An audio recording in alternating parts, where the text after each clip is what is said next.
Kom'rk-class Fighter-Transport. I'll use this to drop you in, and you will operate as a tight military unit. Dinjarin and myself will reinforce from above. If everyone acts as they should, we can use the element of surprise and defeat an enemy that outnumbers us.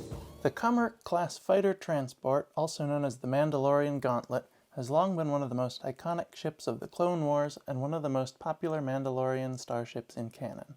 With its recent prominence in The Mandalorian Season 3, now is the perfect time to brush up on your Kom'rk lore. I'm Joey from Radio Free Coruscant, and this is the Mandalorian Gauntlet.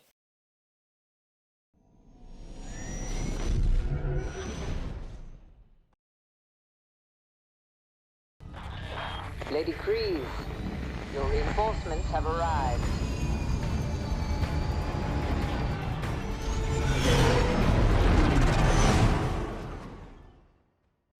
The Gauntlet was introduced to Star Wars in the Clone Wars Season 2. It is a large transport and attack craft used by the Mandalorians primarily to drop troopers into combat. It featured two large wings which rotated backwards 90 degrees for landing. These wings were mounted on a ring that also allowed them to rotate freely around the ship's Z-axis for greater maneuverability. Between these wings was the ship's main fuselage, which was shaped like a Klingon Duktag dagger sticking out of a barrel. Wrong universe, but I'm sure the Klingons would find the vessel an honorable warship nonetheless.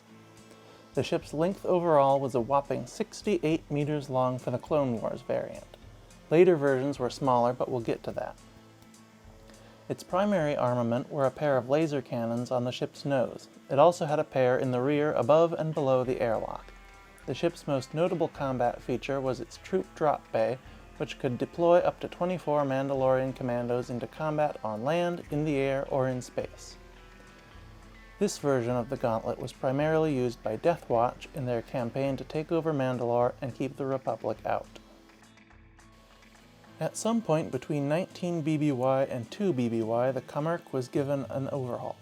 We'll call the Clone Wars version the Type 1 and the Rebels version the Type 2. The Type 2 was almost identical in shape to the Type 1, but it was only 52.3 meters long. I don't know if an official reason has been given for this discrepancy in or out of universe, but both sizes are listed on Wikipedia simultaneously, so it must be canon. Perhaps Lucasfilm decided that the larger version didn't look good next to the Ghost, or maybe it was an error that was never corrected during the Clone Wars.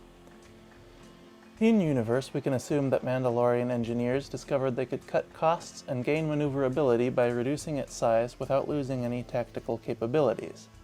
It's also worth noting that when landed, the Type 1 is basically a 22-story tall arrow saying "Mandalorians over here," which is probably not ideal for most combat situations. Of course, the Type 2's 17 stories tall isn't a huge improvement, but it would help. The only noticeable structural difference on the Type 2 is that the forward cannons are moved from the tips of the prongs to between them. I don't know what this does other than make it look better, but I thought I should point it out.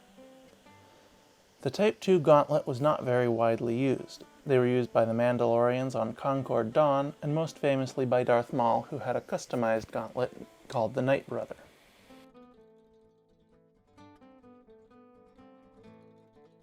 The gauntlets seen in The Mandalorian Season 3 are what I will call the Type 3.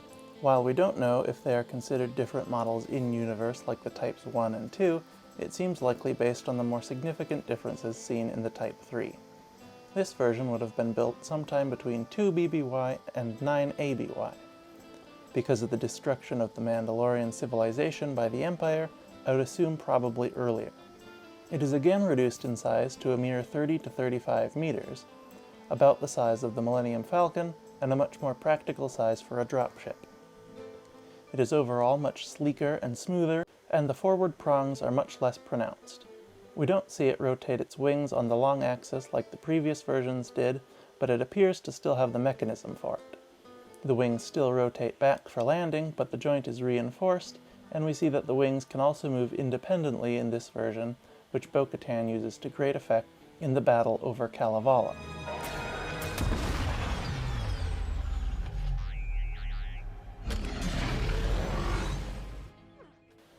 The Type 3 is armed with the same two forward cannons as before, only they are now fully concealed in the nose alongside a heat-seeking missile launcher.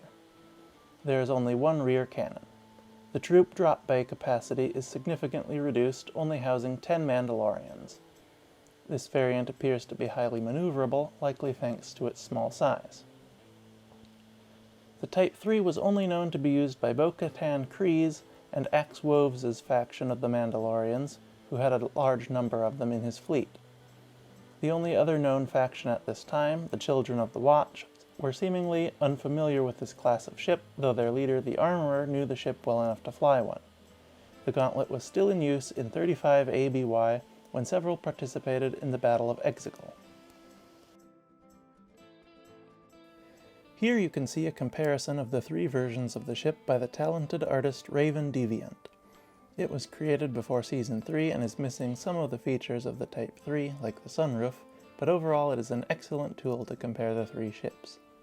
As you can see, the three versions of the ship are very distinct from one another.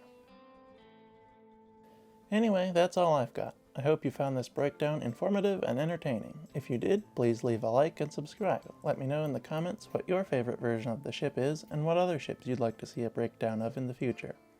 Personally, my favorite is the Type 3. I had been leaning toward the Type 2 for a while, but after Season 3 of The Mandalorian, I think the small size makes me like the Type 3 the best. But what do you think? Leave a comment down below. See you later.